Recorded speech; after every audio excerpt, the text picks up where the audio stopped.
नमस्कार, just India news में स्वागत है आपका। मैं हूं आपके साथ मयूर शर्मा। खबरों की ओर रुख करने से पहले नजर डालते हैं अभी तक की हेडलाइंस पर। हेडलाइंस के प्रायोजक हैं Micron Lights counts on us, group of industries, Asian colour coated स्पात limited, Oscar super speciality hospital and trauma centre, रंश किया showroom in Rohtak and Bahadurgarh. Showroom पर आइए, टेस्ट ड्राइव ले और गाड़ी बुक कराइए। देश में कोरोना वायरस की नहीं थम रही रफ्तार, 1,12,000 के पार पहुंचा आंकड़ा। हरियाणा में कोरोना ने फिर पकड़ी रफ्तार, पिछले 17 दिनों में दोगुनी रफ्तार से बढ़े मरीज। दूसरे राज्यों में हरियाणा रोडवेज की बसों को जाने की इजाजत नहीं, पड़ोसी राज्यों में बढ़ते कोरोना के मामलों की वजह से लिया गया फैसला, डीजी ने दिया आदेश।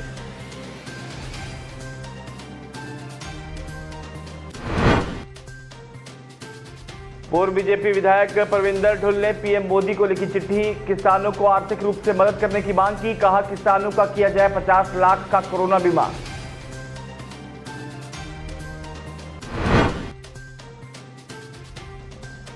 कुरुक्षेत्र में नौकरी से निकाले गए 70 कर्मचारी को लेकर कांग्रेस नेता मनोहर सरकार पर बरसे। कहा कोरोना काल में सरकार ने रोटी छीनने का काम किया। देश में कोरोना वायरस का कहर लगातार बढ़ता जा रहा है। देश में कोरोना मामलों की संख्या 1,12,359 तक पहुंच गई है। पिछले 24 घंटे में 5790 नए मरीज सामने आए और एक दिन में 3002 ठीक हुए, तो वहीं 132 लोगों की मौत भी हुई। वहीं 45,300 लोग इस बीमारी को मात देकर ठीक हो चुके हैं। अब तक 3,435 लोग अपनी जान गंवा चुके हैं। हरियाणा की बात की जाए तो हरियाणा में कोरोना तेजी से बढ़ रहा है। गुरुवार को एक ही दिन में 45 नए पॉजिटिव केस सामने आए। इसी के साथ संक्रमितों का आंकड़ा 1,000 के पार पहुंच गया है। राज्य में 17 मार्च को पहला केस मिला था। इसके 65 दिन बाद मरीजों की संख्या 1,042 हो गई है। 1 से 500वें केस तक पहुंचने में 49 दिन लगे थे, तो इसके बाद 1000 पार करने में सिर्फ 17 दिन लगे हैं। अब कुल संक्रमितों की संख्या 1,042 हो गई है। कोरोना से 49 दिन में राज्य में सिर्फ 5 लोगों की मौत हुई थी, लेकिन गुरुवार को गुरुग्राम के मरीज की मौत के बाद आंकड़ा 16 पर पहुंच गया है। पिछले 24 घंटे में गुरुग्राम के 13, फरीदाबाद में 11, महेंद्रगढ़ में 10, पानीपत के 4, सोनीपत में 3, जबकि पंचकुला, जींद, करनाल, रोहतक से एक एक केस सामने आया है।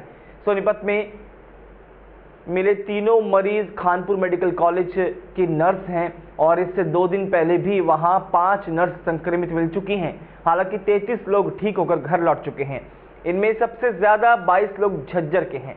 इनके अलावा फरीदाबाद से 4, रोहतक से 3, करनाल से 2 और फतेहाबाद से 1 मरीज शामिल है।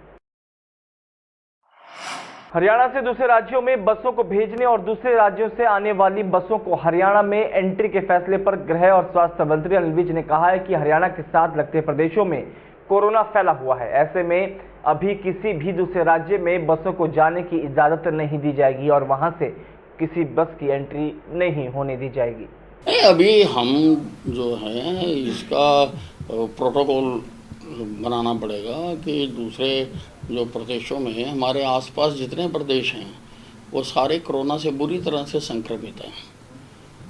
तो हम कैसे इसको इजाज़त दे सकते हैं कि वहाँ से लोग आए हमारे प्रदेश में और फिर उन सारों के टेस्ट करना, उनको क्वारंटाइन करना 14 दिन के लिए, और वो सारी जो सिस्टम है वो बनाना पड़ता है, अपनाना पड़ता है, उसके बाद ही शुरू की जा सकती है। चुराना विधानसभा क्षेत्र से पूर्व विधायक परविंदर सिंह ढुल ने प्रधानमंत्री नरेंद्र मोदी को पत्र लिखकर किसानों को राहत प्रदान किए जाने की मांग रखी है। उन्होंने मांग की है कि प्रधानमंत्री फसल बीमा योजना का पूरा प्रीमियम सरकार द्वारा वहन किया जाए, ताकि किसान को इस आर्थिक मुश्किल समय में सरकार की तरफ से और ज्यादा भरोसा और सहायता मिले। उन्होंने कहा कि जहां किसानों की आर्थिक स्थिति में सुधार लाने के लिए पूर्ण कर्जा माफी की दिशा में सार्थक कदम बढ़ाए जाने आवश्यक है, तो वहीं देश भर में स्वास्थ्य कर्मचारियों को दी जाने वाली 50 लाख रुपए की कोरोना बीमा योजना में किसानों को भी शामिल किया जाना चाहिए। ईमेल के जरिए भेजे गए इस पत्र में उन्होंने कहा कि इन सुझावों के पूरा होने से हताश हो चुके किसानों में भी दोबारा से नई उम्मीद जागेगी और हौसले का संचार होगा। और सरकार के प्रति और ज्यादा विश्वास बढ़ेगा। उन्होंने स्वामीनाथन आयोग की एक सिफारिश का हवाला देते हुए कहा कि जब तक किसान की आर्थिक स्थिति दोगुने मुनाफे वाली नहीं हो जाती तब तक उससे कर्ज वसूली ना की जाए और इसके अलावा कर्ज के ब्याज पर भी भारी राहत दी जाए ताकि इस आर्थिक संकट के समय पर किसान को भी एक बड़ी राहत मिले। किस तरह की चिट्ठी लिखी गई है और क्या कहा गया है उसमें?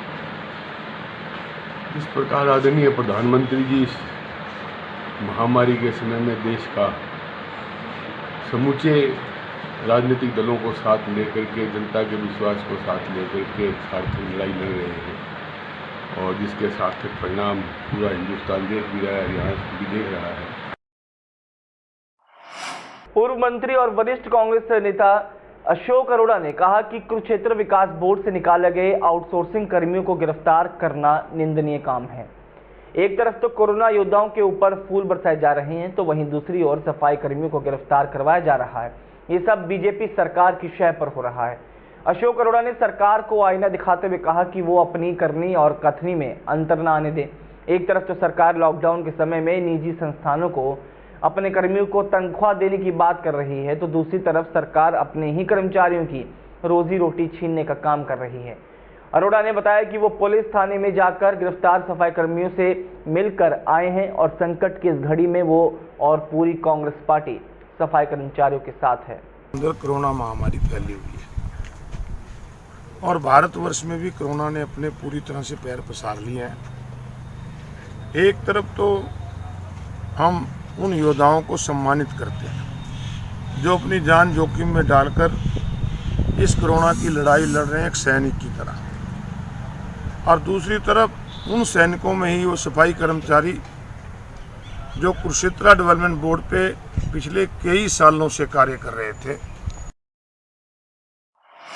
रोहतक के लघु सचिवालय के प्रांगण में आतंकवाद विरोधी दिवस मनाया गया। इस मौके पर नगराधीश जगन्निवास ने उपायुक्त आर.एस. वर्मा की उपस्थिति में लघु सचिवालय में कार्यरत सभी अधिकारियों और कर्मचारियों को भविष्य में आतंकवाद का विरोध करने हेतु शपथ दिलवाई।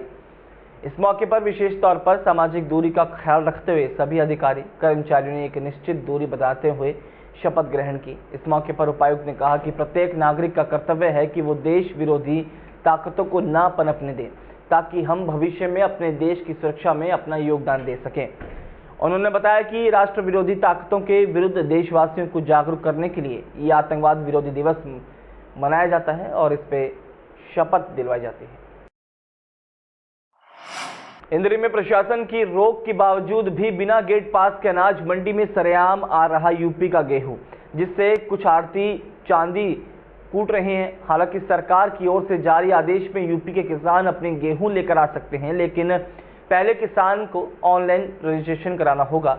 उसके बाद उसके मोबाइल पर मैसेज जाएगा और इसके बाद ही वो अपनी फसल मंडी में लेकर आ सकता है। मंडी में कई जगहों पर गेहूं के ट्रॉले खड़े मिले जिनसे लेबर गेहूं उतार रही थी। जब आड़ती और लेबर से गेट पास दिखाने को कहा गया तो उन्होंने साफ कहा कि गेट पास नहीं है। आड़ती बोले जब गेट पर गेट पास काटने वाला ही नहीं है तो गेट पास कहां से कटवाएं।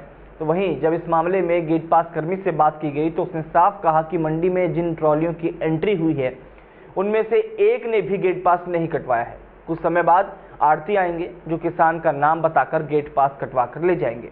मतलब साफ है कि आड़तियों और अधिकारियों की मिली भगत से ही मंडी में उत्तर प्रदेश का गेहूं आ रहा है। आड़ती अपनी आईडी से रजिस्टर्ड कर रहे हैं यूपी के किसानों को और उनकी कल से यूपी के किसानों पर मैसेज आने शुरू हो जाएंगे और वो मैसेज के अनुसार अपनी बॉर्डर क्रॉस करके और हरियाणा के मंडी में अपनी फसल बेच सकेगा। सिर्फ किसान को अलाउड किया।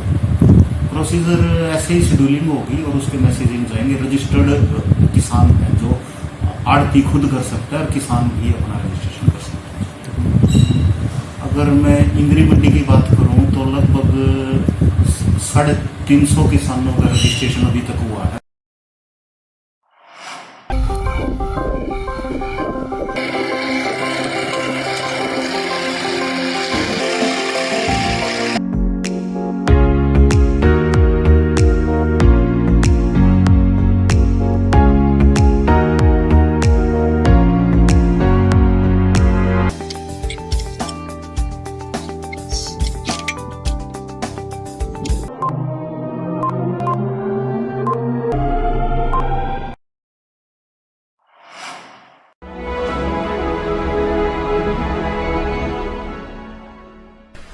चाचा, आपने नया घर बनवाया है तो घर की छत पर कौन सी शीट लगवाई है?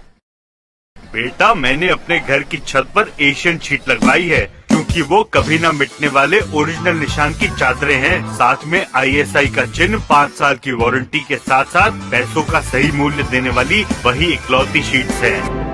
क्योंकि नाम नहीं, पहचान जरूरी है।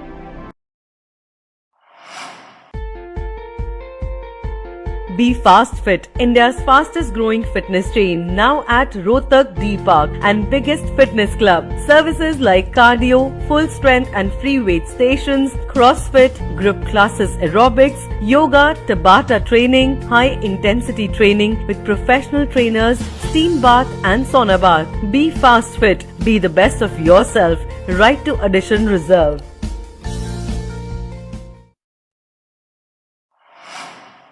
Welcome to John Wesley Convent, a prestigious, renowned and remarkable school of Rohtak. Excellent learning environment, standardized infrastructure and experienced faculty, well-formed robotics lab, well-equipped science labs, world-class computer lab, well-stocked library, digital smart classrooms, excellent sports facilities, best transport service. John Wesley Convent, a school where your search comes.